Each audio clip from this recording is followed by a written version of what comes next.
Entah apa yang dipikirkan oleh pria asal Tangerang, Banten ini oleh perlakuannya terhadap para wanita. Bak mempermainkan boneka setiap wanita yang dikencaninya langsung ia tinggalkan pergi.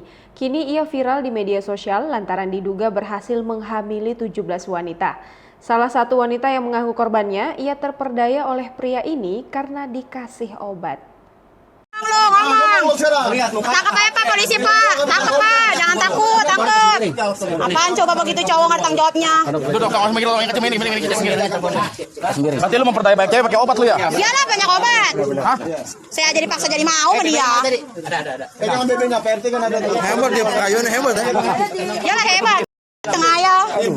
Enak ya. Sejak kecil tentu saja kita kerap dibayang-bayangi dengan pesan orang tua, berani berbuat harus berani bertanggung jawab. Apapun yang dilakukan dan menuai hasilnya tentu seharusnya kita menanggungnya sendiri.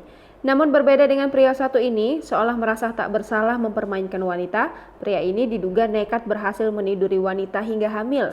Tak tanggung-tanggung sebanyak 17 wanita mengaku telah dihamili oleh pria ini.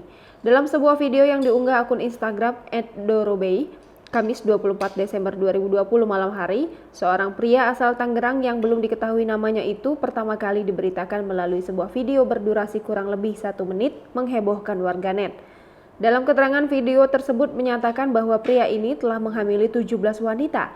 Video itu menunjukkan seorang pria mengenakan baju biru yang sedang duduk di kursi dan diinterogasi oleh warga sekitar. Melihat dari raut wajahnya, pria tersebut nampak pasrah.